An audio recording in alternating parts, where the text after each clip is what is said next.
Hello everyone, chapter 2 start करेंगे बच्चों। आज हम अरिथमेटिक एक्सप्रेशन आपका क्लास 7th की बुक का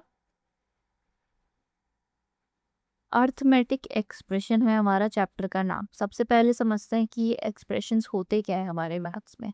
देखो, मैथ्स में हमारे एक्सप्रेशंस होते हैं आपके, इनको ये होते हैं हमारे मैथ्स फ्रेज होते हैं। मैथ्स के कुछ फ्रेजेस होते हैं। फ्रेजेस आपने इंग्लिश में पढ़े होंगे, वो क्या होते हैं? वो कुछ इनकम्प्लीट सेंटेंसेस होते हैं। इनकम्प्लीट सेंटेंसेस होते हैं। अब ये कैसे होते हैं, तो चलो इसको एग्जाम्पल से समझते हैं। सबसे पहले हम क्या करेंगे ना, एक्सप्रेशन को वर्ड्स में लिखेंगे। जैसे अगर आपको कोई बोल दे कि 5 डिवाइडेड बाय 2, तो आप इसको कैसे लिखोगे? आप इसे मैथ्स में लिखोगे 5 डिवाइडेड बाय, कुछ इस तरह से लिखोगे। ठीक है, ये हमारा एक एक्सप्रेशन हुआ। नेक्स्ट, अगर आपको कोई बोल दे कि 2 एडेड टू 50, तो आप इसको कैसे लिखोगे? आप लिखोगे 50 प्लस 2। अब एक और एग्जांपल ले लेते हैं। अगर आपको कोई बोले कि 10 सब्ट्रैक्टेड फ्रॉम 100, तो आप कैसे लिखोगे? 100 माइनस 10। अब ये सबके सब देखो बच्चों, ये सबके सब आपको 5 डिवाइडेड बाय 2, 50 प्लस 2, 100 माइनस 10 क्या बता रहे हैं? ये आपको एक इनकम्प्लीट इन्फो दे रहे हैं। ये आपको एक इंफॉर्मेशन दे रहे हैं जो कि पूरी नहीं है। ये आपको आंसर नहीं बता, आंसर आपको ये नहीं बता रहे हैं। That is why these are incomplete. अगर ये कंप्लीट होते तो ये कैसे लिखे जाते? ये ऐसे लिखे जाते कि 5 divided by 2 is 2.5, 2 added to 50 is 52, 10 subtracted from 10 is 100 is 90। जब ये लोग आंसर भी बताएंगे ना, तो उस केस में पता है ये क्या बन जाएगा? उस केस में ये इक्वेशन बन जाएगा। बट हमको क्या पढ़ना है? हमको पढ़ना है फ्रेजेस, हमको पढ़ने हैं एक्सप्रेशंस। सो एक्सप्रेशंस हमारे ये होते हैं। आप कोई भी एक्सप्रेशन अपनी मर्जी से लिख सकते हो। जैसे फॉर एग्जांपल आपने लिख दिया 100 multiply by 100, 16 plus 2, 7 minus 3, 15 plus 2। ये सब के सब आपके क्या कहलाते हैं? ये सब के सब आपके एक्सप्रेशंस कहलाते हैं। Got it? सो इतना इसमें होता है। चलो, अब आगे हम देखेंगे कि इन एक्सप्रेशंस को जब हमें वर्ड से मैथ्स में लिखना हो तो कैसे लिखेंगे। जैसे ये कह रही है कि मलिका हमारी है, इसने क्या किया है ना कि Malika spends 25 rupees every day for lunch at school. Write the expression for the total amount she spends on lunch in a week from Monday to Friday। अच्छा, तो डेली वो कितने पैसे खर्च करती है? वो डेली 25 रुपीज़ खर्च करती है और मंडे टू फ्राइडे स्कूल जाती है। ठीक है, तो सबसे पहले तो लिखेंगे कि अमाउंट स्पेंड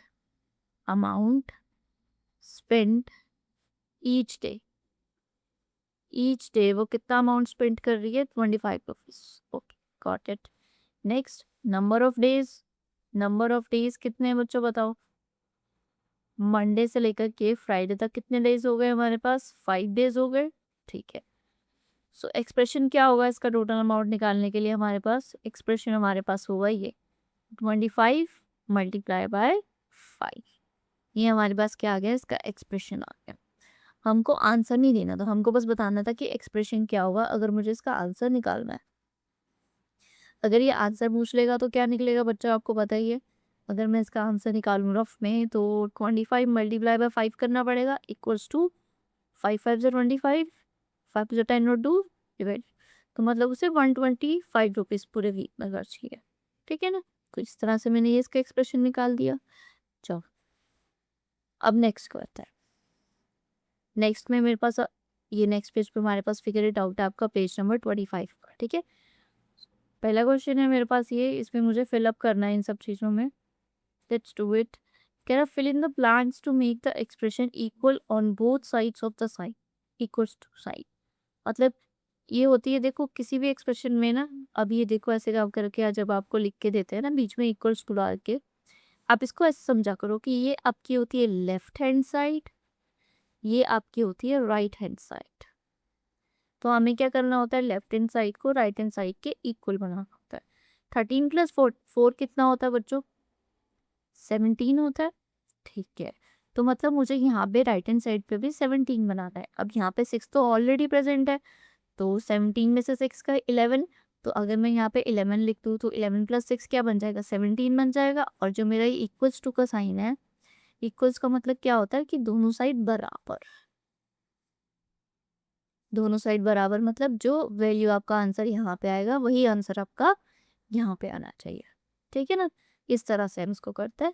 अब जैसे नेक्स्ट क्वेश्चन देखते हैं। चलो नेक्स्ट में मेरे पास है कि 22 plus dash equals to 6 multiply by 5। सबसे पहले जहाँ पे एक्सप्रेशन पूरा है वहाँ पे देखते हैं इधर क्या आंसर आएगा, 6 इंटू 5 30। तो मतलब मुझे इधर भी क्या बनाना है, 30 बनाना है। अब इधर मेरे पास 22 ऑलरेडी प्रेजेंट है और कुछ प्लस करना है, तो 30 में से 22 गए 8, यहाँ पर अगर मैं 8 पुट कर दूँ तो 22 प्लस 8 क्या बन जाएगा, 30। सो इस तरह से यहाँ पे 8 आंसर आ जाएगा। इधर क्या आंसर था, 11, यहाँ पे क्या आंसर आया, 8। चल नेक्स्ट, अब नेक्स्ट करते हैं, स्क्वीज करते हैं पहले।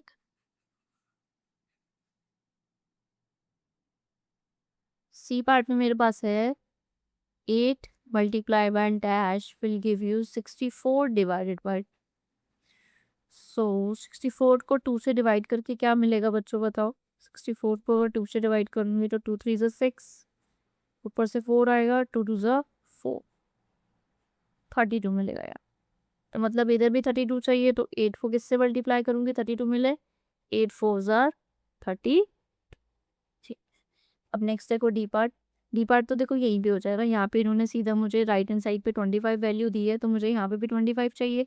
तो 35 में से क्या माइनस करे कि 25 मिल जाए, तो माइनस करके देख लेते हैं। यहाँ पे 14 में से 5 गया 9, तो मुझे डूबा 0, तो 9 यहाँ पे क्या आ जाएगा, 9। इस तरह से ये भी हो गया हमारे पास। इसका क्या आंसर आया था, 4। आई होप आपको समझ में आ गया कि LHS और RHS को किस तरह से इक्वल करते हैं। अब नेक्स्ट करते हैं। नेक्स्ट में मुझे ये कह रहा है कि arrange the following expression in ascending increasing order of their values. मतलब इन एक्सप्रेशन के मुझे आंसर्स निकालने हैं एंड देन मुझे असेंडिंग में लगाना है, मतलब कि पहले छोटा, उससे बड़ा, उससे बड़ा, उससे बड़ा, ऐसे। ठीक है, तो चलो इनको यहीं पे सॉल्व कर लेते हैं। 67 में से 19 माइनस करेंगे तो क्या आएगा बताओ। तो यहाँ पे बचा 5, 17, 17 में से 9 गया कितना बचा, 8, 5 में से 1 गया कितना बचा, 4। सो 48 यहाँ पे आंसर आ गया मेरे पास। अब इस पे से माइनस करेंगे तो 47 आएगा हमारे पास। 67 में से 20 जाएंगे तो क्या आएगा, 47। नेक्स्ट है मेरे पास 35 प्लस 25, तो ये तो ईजी है, 30 प्लस 20 50, 5 प्लस 5 10, तो ये हो गया 6। 11 इंटू 5 इज 55। इसको इससे डिवाइड करेंगे तो 3 के डबल में 12 कब आता है, 4 पे, और साथ में 0 40। इस तरह से ये मेरे पास आ गए। अब पहले इनको अगर असेंडिंग में लगाऊंगी तो मेरे पास क्या आएगा बच्चा आंसर, सबसे छोटा नंबर क्या है 40, उसके बाद क्या है 47, उसके बाद क्या है 48, उसके बाद 55, और सबसे बड़ा मेरे पास क्या हो गया 6। इस तरह से इसको सॉल्व कर लिया। अब इसकी जगह पे एक्सप्रेशन लिख के दे देंगे इनको। 40 की जगह पे यहाँ पे लिख दो 120 डिवाइडेड बाय 3। 47 की जगह पे लिख दो यहाँ पे 67 माइनस 20। 48 की जगह पे लिख दो 67 माइनस 90। 55 की जगह पे लिख दो ये 5 इंटू 11, और 60 की जगह पे लिख दो तो इसका एक्सप्रेशन 35 प्लस 25। सो इस तरह से मैंने इसको सेंडिंग ऑर्डर पे लगा दिया। चलो नेक्स्ट क्वेश्चन पे चलता है। क्वेश्चन ये है, अब हमारा नेक्स्ट टॉपिक स्टार्ट हो गया आपका कंपेयरिंग एक्सप्रेशंस।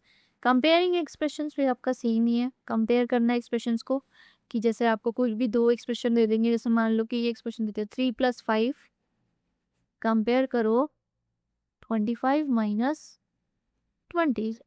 मतलब आपको यहाँ पे क्या करना होगा, ग्रेटर देन, लेस देन और इक्वल्स टू का साइन लगा, ठीक है ना। तो 3 प्लस 5 क्या होता है 8, और 25 में से 20 गए तो कितना बचता है मेरे पास 5, तो इन दोनों में से कौन ग्रेटर है ये, तो ये हमने यहाँ पे साइन लगवा दिया। इसमें भी बेसिकली हमारे पास एक लेफ्ट हैंड साइड है और एक राइट हैंड साइड है। You have to solve these both sides individually. Okay, पहले इसको सॉल्व किया, इसको सॉल्व किया एंड देन फिर इसको कंपेयर करते। नेक्स्ट चलते हैं। अब नेक्स्ट ये हमारे पास दो एग्जांपल्स है इसमें कि विच इज ग्रेटर दिस और दिस। चलो इसको सॉल्व करते हैं। पहले 1023 1023 में 1 2 5 प्लस करो। 5 + 3 8, 2 + 2 4 1 1 5। सो ये आ गया मेरे पास 1148। और इसके लिए मेरे पास क्या आएगा, एक 1022 अपॉन में 1028, सॉरी प्लस करेंगे 8 + 2 10, 2 + 2 4 + 1 5 1 एंड 1। सो 1150 आ गया। तो कौन सा एक्सप्रेशन बढ़ा है हमारे पास, ये बढ़ा। ठीक है, अब नेक्स्ट वो कह रहा है कि विच इज ग्रेटर दिस और दिस। सो 113 में से 25 को माइनस करेंगे 0, 13 में से 5 गए 8 और फिर ये 0 हो जाएगा, इसको बोरो करेगा ये 10 में से 2 गए 8, तो ये बन गया मेरे पास 88। और दूसरा एक्सप्रेशन ये है मेरे पास। सो 112 में से 24 माइनस करेंगे, ये 0 बन जाएगा, 12 में से 4 गए 8, ये 0 बन जाएगा और 10 में से 2 गए 8, तो ये मेरे पास क्या बन गया 88। अब ये तो दोनों साइड मेरे पास क्या आ गई, इक्वल। फिर इसको नंबर हम डाल देंगे आपका इक्वल्स टू का साइन। ओके, इंडिविजुअली सॉल्व करना है, लेफ्ट हैंड साइड को राइट हैंड साइड को बता देना है कि कौन सा बड़ा छोटा या फिर इक्वल है। नेक्स्ट, अब ये नेक्स्ट हमारे पेज पे क्वेश्चन है कि यूज दिस दिस और this greater than, less than or equals to in each of the following expressions to compare them. Can you do it without complicated calculations? Explain your tip. So इनमें इनको हमें solve करना है। तो देखो 245 + 289 पहले करता है ए पार्ट। 245 + 289 कंपेयर करना है 246 + 285। ठीक है, 245 में 289 को प्लस करेंगे। सो 9 + 5 क्या हो जाएगा 14, 8 + 4 12, 12 + 1 13 + 2 4 और एक 5, ये बन गया 534। इन दोनों को प्लस करेंगे तो क्या आएगा 246 में 285 प्लस करेंगे 6 + 5 11, 8 + 4 12 + 1 13, 2 + 2 4 और एक 5, ये बन गया 531। तो कौन सा बड़ा बड़ा हो गया मेरे पास, ये बड़ा आ गया। ठीक है ना, चलो अब बी पार्ट को सॉल्व करते हैं। बी में मेरे पास है 273 - 145, 272 - 144। देखो इसके इस पे क्या हो रहा है ना, यहाँ पे देखो ये एक 273 को 272 बना दिया और 45 को 44 बना दिया। तो देखा जाए तो इसमें से भी एक कम कर दिया और इसमें से भी एक कम कर दिया, है ना। तो आंसर क्या आना चाहिए, तुम्हें क्या लगता है। देखो 273 में से अगर तुम 145 माइनस करोगे तो तुम्हें मिलेगा 13 में से 5 गए 8, 6 में से 4 गए 2, 2 में से 1 गए 1, 128 मिलेगा। अब इसमें से देखो माइनस करो, 144 को माइनस करोगे तो 12 में से 4 गए 8, 6 में से 4 गए 2 में से 1 गए 2, देखो 128 आया। पता है ऐसा क्यों हुआ कि ये इक्वल क्यों आया, क्योंकि हमने इसमें से भी एक ही माइनस किया था और इसमें से भी हमने एक ही माइनस किया था। मतलब हमने एक तरह से जो वैल्यूज को था ना वो इक्वल ही बना दिया था। दैट इज वाई ये हमारी जो दोनों वैल्यूज आई हैं वो इक्वल आई है। नेक्स्ट करते जाओ। सी पार्ट में मेरे को कह रहा है कि ये 364 प्लस करो 587 या फिर 363 प्लस करो 589। सो इसमें क्या हो रहा है कि इसमें यहाँ पे एक वैल्यू कम हो रही है और इधर क्या हो रहा है, इधर दो बढ़ रहे हैं हमारे, है ना।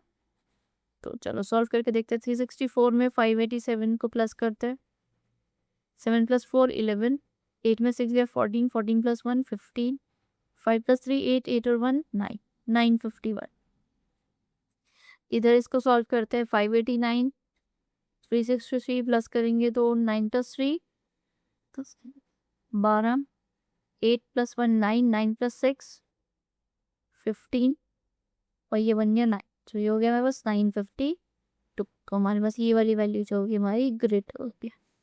अब नेक्स्ट सॉल्व। नेक्स्ट है हमारे पास डी पार्ट। डी पार्ट में हमें क्या करना है कि 124 में प्लस करना है 245 एंड देन फिर बताना है कि 129 प्लस 245 से ये कितना बड़ा या छोटा होगा। देखो ये वाली वैल्यू तो हमारी सेम ही है और इस वाली वैल्यू को इसने इंक्रीज कर दिया तो ऑब्वियसली हमारी जो ये वाली वैल्यू होगी वो तो हमारी ग्रेटर ही आएगी ना, क्योंकि यहाँ पे हमारा क्या हो गया 4 प्लस हो गया है ना, 4 नहीं सॉरी 5 प्लस हो गया। तो ये तो इजीली ऐसे ही देख कर हो गया। नेक्स्ट है 213 माइनस 77, फिर इसके बाद है 214 माइनस 76। ठीक है, 213 में से 77 को माइनस करेंगे तो 0, 13 में से 7 गए 6 और ये 1 हो जाएगा, ये 10 हो जाएगा, 10 में से 7 का 3 और ये 1 का 1, तो ये बन गया मेरे पास 136। और इधर सॉल्व करेंगे तो 214 में से 76 माइनस करेंगे तो क्या आएगा 14 में 6 का 8, ये बन गया 1, 10, 10 में 7 का 3 और 1 का 1, तो ये बन गया 138। सो कौन सा वाला बड़ा आ गया हमारे पास वैल्यू, हमारे पास ये वाली वैल्यू बड़ी आ गई। तो बस बच्चों आज हम इस वाले क्वेश्चन तक ही सॉल्व करते हैं। ये आपका है पेज नंबर 26 का क्वेश्चन। अब आगे के पेजेस को नेक्स्ट वीडियो में करेंगे।